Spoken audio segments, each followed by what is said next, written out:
Bwana Yesu asifiwe. Ninaitwa Minister John Christopher Sembatwa wa huduma ya The Reality of Christ Ministry, Sinza Mori. Leo nitahubiri kwa dakika kadhaa na kufanya maombi maalum kwa ajili yako. Na title yetu inasema Conclusion, hitimisho.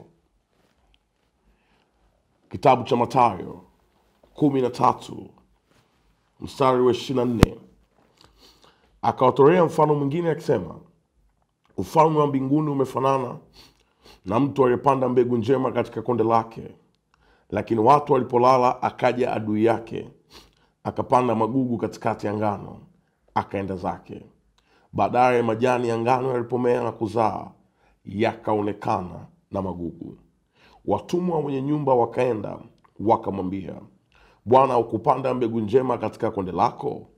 Limepata wapi basi magugu? Akawaambia, adui ndiye aliyetenda hivi. Watumwa wakamwambia, basi wataka twende tukayakusanye? Akasema, msije mkakusanya magugu na kuzing'oa ngano pamoja nayo. Viacheni vyote vikue hata wakati wa mavuno. Na wakati wa mavuno nitawaambia wavunao, yakusanyeni kwanza magugu, myafunge matita matita, mkayachome, bali ngano ikusanyeni ghalani mwangu. Hitimisho. Hakuna habari yoyote, hakuna taarifa yoyote isiyokuwa na hitimisho. Hakuna sentensi yoyote isiyokuwa na nukta. Na nukta ni ishara ya hitimisho ya hiyo sentensi. Kuna vitu ambavyo unapitia kwenye maisha yako. Kuna vitu ambavyo vimeharibika kwenye maisha yako. Kuna vitu ambavyo vimetengenezeka kwenye maisha yako, ambavyo mara zote vinasababisha kila itwapo leo unaona mwendelezo wa scenario mbalimbali ambazo zinajirudia kwenye maisha yako. Biblia inayosoma inasema ya kwamba kuna mtu ambaye alipanda mbegu njema katika konde lake. Mbegu aliyopanda inawezekana ilikuwa ni mbegu ya uchumi, inawezekana ilikuwa ni mbegu ya kuanzisha safari ya mahusiano kwa ajili ya ndoa, inawezekana ikawa ni mbegu kwa ajili ya biashara, inawezekana ikawa ni ujauzito, inawezekana ikawa ni elimu. Na ile mbegu ilipandwa kwenye konde, na konde ni eneo ambalo ni zuri kwa ajili ya kupanda mbegu. Na kwenye konde ni mahali ambako kuna udongo ambao unasababisha mbegu iweze kuleta matokeo. Vitu vingi ambavyo tunavifanya kwenye maisha ni vitu ambavyo tunakuwa tuna matarajio ya kuleta matokeo, na matarajio huzalisha imani. Kwa hiyo wakati anapanda mbegu, alikuwa ana matarajio ya kwamba hii mbegu nayoipanda kwenye konde ni lazima italeta matokeo. Lakini Biblia inasema ya kwamba alipopanda mbegu, ilipofika usiku, kuna watu ambao walienda, na wale watu walipofika walipanda magugu. Maana yake kuna vitu ambavyo vilipandwa wakati aliyepanda akiwa hayuko aware. Kuna vitu vingi ambavyo vimeingilia mbegu yako uliyoipanda, mbegu ya uchumi, mbegu ya kazi, biashara, chochote ambacho umekipanda kwenye maisha ambacho unatarajia kiwe na matokeo, na ndani yako na picha ya matarajio.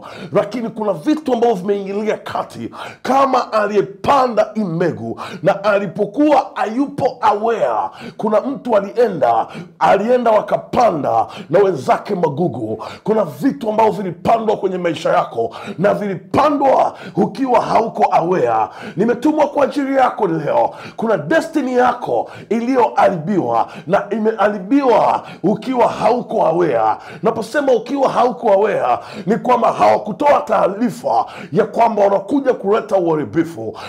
Taarifa ingetolewa, huyu alipanda mbegu kwenye konde angehakikisha anaweka enough security.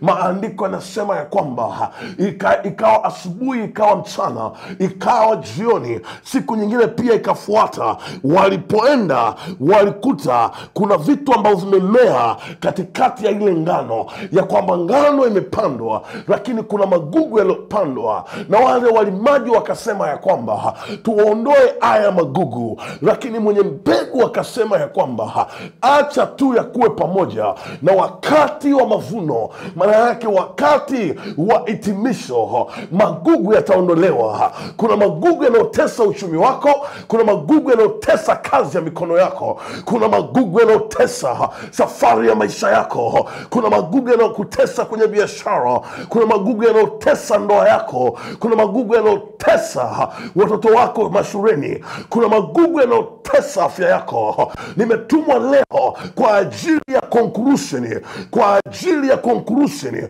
kwa ajili ya hitimisho ya kila ambacho kilimea baada ya mbegu iliyo safi kupandwa. Ndani yako iko mbegu na tayari imezaa, tayari ina matokeo yenye baraka kwenye maisha yako. Haijalishi magugu yamekuwa pamoja na baraka zako, lakini kwa damu ya Yesu Kristo, kila gugu lililokuwa pamoja na mbegu yako must come out tonight, must come out today, must come out today, must come out.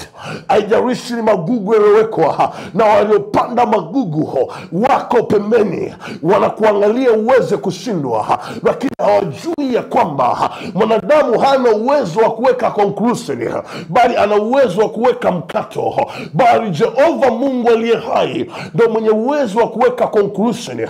Kuna watu wameweka conclusion kwa habari afya yako, wameweka magugu, wanasema hauwezi ukapona, hauwezi ukaendelea. Kuna watu wameweka magugu, wanasema hauwezi ukaolewa, hauwezi ukafanya, hauwezi ukajenga, hauwezi ukainuka. Lakini nimetumwa na neno la Bwana. Yule mwenye mbegu ndio Mungu aliye hai, aliyepanda mbegu njema kwenye safari ya maisha yako. Anasema ni wakati wako mavuno. Umepitia kipindi kigumu, watu hawajaona mbegu kwenye maisha yako, wameona yale magugu yaliyopandwa. Watu hawajaona mbegu kwenye maisha yako. Umefanya kazi, umefanya biashara, ile mbegu haionekaniki. Wanachokuona ni kushindwa kwako. Hayo ni mangano na lazima yatoke. Wanaona kushindikanika kwako, wanaona fedheha yako, wanaona aibu yako, wanaona ugonjwa wako. Hiyo ni fedheha na hiyo ni ngano, ni lazima ikae sawasawa. Na walioweka magugu lazima iondoke.